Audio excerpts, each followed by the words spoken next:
Rugby, the game played in heaven. Beautiful, brutal, enthralling. It demands so much from players. Stamina, power, speed, endurance, recoverability. It sometimes becomes a war of attrition over 80 minutes plus. It's no wonder it's one of the most popular sports in the world. This video is for the players. Amateur, semi-professional, professional, and their coaches. I'm going to show you some ideas and some practices in and around breathing to help improve performance and recoverability so you can play at your best. Maybe help your club win more matches, maybe even the title.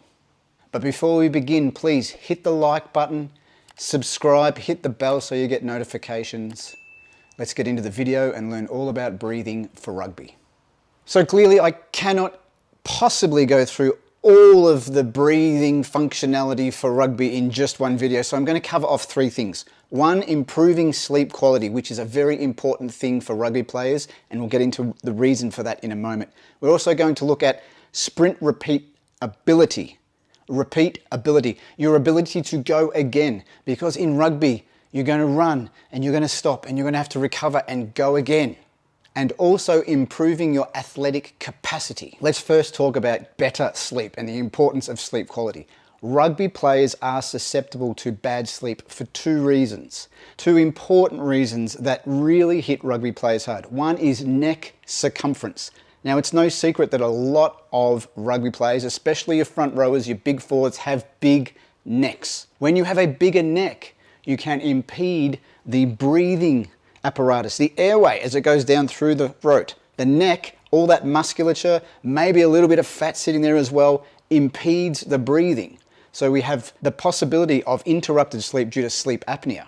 The other thing is there's a higher BMI in rugby players. Now that's not necessarily a bad thing, it's not necessarily unhealthy. In fact, it's very helpful for a rugby player, but it also contributes to sleep apnea and interference of normal sleep patterns. Now clearly rugby players aren't going to lose weight, aren't going to reduce neck circumference, because these are important aspects of the build of a rugby player. So we have to look at other ways to mitigate problems with sleep and improve sleep quality.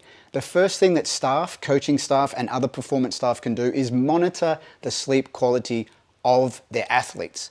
The first step here is being aware of the importance of sleep quality and knowing that rugby players in particular are affected by the size of their body. Now, another way that individual players can improve their sleep quality is just practicing basic sleep hygiene. Sleeping in a cool, dark, airy room with very little noise, going to bed at the same time every night, waking at the same time in the morning, turning off screens early, allowing downtime during the evening just to calm the nervous system down. And we can add breathing to this. By practicing an exercise like Breathe Light, which you'll find in the Buteyko breathing method, you can down-regulate the nervous system. And I will post a link in the description to that particular exercise if you're interested in learning more about it. Effectively, you breathe less air volume and it shifts you from your sympathetic fight-flight nervous system mode into the parasympathetic rest and digest mode of the nervous system. And lastly, this is important for health and fitness in general, is the idea of breathing through the nose whenever possible. Now, on a rugby pitch, there are times where you will need to breathe through the mouth, but at all other times, breathing through the nose will help. If you can breathe through the nose during the day, it will actually help you sleep better. If you can breathe through the nose at night, it will help you perform better in the day. So potentially you could consider taping the mouth shut at night, and you can do that with paper tape, or you can look at another option called myotape, which doesn't actually cover the lips, it just surrounds the lips. So that might be a safer, more appropriate option for players who potentially have sleep apnea and other difficulties at night. But the idea of enforcing nasal breathing will be very helpful for sleep quality. Now let's talk about repeat performances, repeat efforts, which happen time and time again in any rugby match. Doesn't matter which position you're playing, there are effortful runs, there are big hits, there are tackles, and then there's run back, recover yourself, do it over again. And that doesn't matter which position you play. Clearly, if you're a forward, you might be running directly at someone for a big hit up. If you're a fullback, you might be running to perform a catch of a ball and then passing it off to a winger who's going to bolt down the pitch. No matter which position you play, you have to run, quickly recover, and run again. In a match and in training, when you perform an all-out effort, you will have to move from natural nasal breathing into mouth breathing. Now, if you haven't caught on yet, the importance of nasal breathing can't be overstated. Unless you are performing at elite, at extreme levels that require you to mouth breathe just to get enough volume in so you can get your body back into equilibrium and recover. In any other case, you need to be breathing through your nose to maintain health and functional breathing. So, when you are on the pitch and you've just run hard, you've been involved in a hit-up, you've been involved in a tackle, maybe you've been lucky enough to score a try for your team, and then you need to walk back and recover fast, it can feel like you need to breathe big for a long period of time to get your breath back to recover faster. However, mouth breathing and big breathing is not the most functional way to catch your breath and recover yourself for the next effort. Here's something that you can try in your next training session, and it doesn't have to add any additional complexity to what you're doing. Instead of recovering your breathing the normal way, simply take 2 or 3 bigger breaths through your mouth if you need to, but preferably through the nose. You can blow off 2 or 3 bigger breaths through the mouth to release the carbon dioxide, which is the gas that triggers your desire to breathe. The higher the carbon dioxide in the body, the more you feel breathlessness. It's like a trigger for your body to get more oxygen in to balance the carbon dioxide.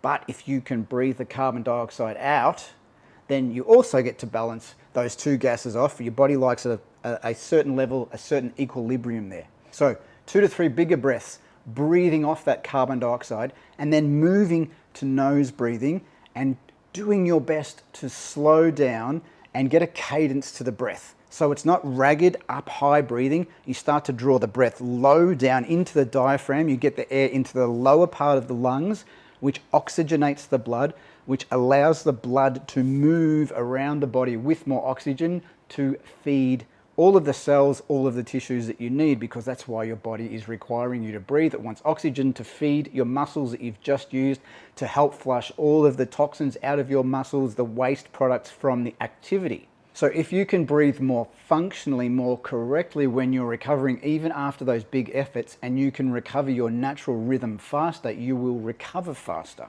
Also, pay attention to your posture when you're trying to recover your breath. The idea of having your arms up above your head and stretching out your torso isn't going to help you, because it impedes your ability for your ribs to move in and out to allow you to breathe naturally. So even just walking naturally, you don't need to have your arms up to recover. You don't need to bend over. Just keep your chest open and stand upright. Don't create any tension here other than what's needed to breathe. Now, I quickly want to talk about a brutal yet wonderful research paper that was written about sprint repeatability. And the protocol that was used was somewhat torturous. It was a protocol of sprints, 80-meter sprint repeats, where you launched yourself on the next sprint every 30 seconds. And the idea was to keep going until you couldn't complete another sprint. And they had 2 groups. One group did normal breathing recovery, normal breath practice. The other group held their breath on the exhalation while sprinting. There was a 2 to 3 times greater result for the people that were holding their breaths. Now, it sounds like that would be torturous to hold the breath and run, and that would impede your ability to repeat the sprints. But it actually delivered an improvement of 2 to 3 times. Now, I don't have the exact numbers with me at the moment, but if you are interested in reading that paper, please leave a comment and I will search it up. If I can find it, I will send it to you and you can have a read. It's fascinating. The idea of using breath holds to improve sprint repeat ability. And lastly, the third thing I want to talk about is how you can improve your athletic capacity. And specifically, I'm talking about aerobic and even anaerobic capacity, which of course, it's massively important in rugby. What you probably already know is a lot of athletes will go to high altitude to practice high altitude training. You will see this often with boxers and other fighters who need that stamina, that endurance, and that recoverability between rounds so they can continue to fight, so they don't actually lose the fight because they're tired. The interesting thing is you can simulate high altitude training using your breath, and you do so with strong breath holds, meaning you hold the breath for as long as you can until you get the sense of extreme, or at least very high breathlessness. And as you practice this in a particular way, you encourage the body to adapt. This type of training using long breath holds whilst moving and even whilst sitting works to cause an adaptation in the body. It builds a stronger respiratory system, so the muscles and the entire apparatus of breathing is improved. It's like doing weight training for your lungs and all of the stuff that helps you breathe. It also interrupts the blood gases, so you are forced in a way to adapt again to that interruption, to that difference. It actually also helps boost your immunity, which is massively important for elite athletes. Because you are so fit as an elite athlete, you often risk getting sick. It's almost like there's a continuum that goes around in a circle, and illness and extreme fitness are right next to each other, and it doesn't take long just to tumble over into illness. But if you can breathe and improve your immune function and maybe not be so susceptible to all of the bugs and whatever else that are floating around, especially in that group environment, then maybe that's of benefit to you as well. Now, I would suggest strong breath holds are something that would be essential for rugby players, especially at the more professional level, or even the amateurs and semi-pros who just want to get an edge on the other teammates, maybe so they can start on the pitch instead of on the bench, or maybe so that they can help their team win more. Okay, so let's wrap this all up. Rugby is a beautiful, brutal, demanding sport. There's lots of running, there's lots of collisions, there's lots of dodging. It requires multiple aspects of fitness that we've already talked about: strength, stamina, power. I could just keep going on, because it is one of those games where almost every capacity of fitness is tested. By the end of the 80 minutes, there's very rarely a player on the pitch who is not completely exhausted. We know already that strength and conditioning coaches and performance professionals are helping rugby players perform better and recover better. However, breathing is often overlooked. And by adding breath practice to your training and to your game, you can get the edge over your opponents. It won't take much effort. Once you learn the exercises and the protocols, you can add them quite easily. If you are a strength and conditioning coach and you are watching this, you can add functional breath practice into any training session and not add any time to that session, not stress out any of your athletes, and not cause any injuries. In fact, I would suggest you would reduce injuries, because it has been scientifically proven that functional breathing improves functional movement. My thesis is that by practicing breathing, by adding functional breath training to your game, you can perform better, recover better, sleep better, live better, enjoy life, get to play more rugby, win more games, enjoy the game. And let's leave it there for this video. Please like, subscribe, hit the bell, and if you've got any questions, please leave them in the comments. If you would like to potentially work with me, I'd be open to have that conversation with you. Go out, win some games, enjoy yourself, and breathe easy.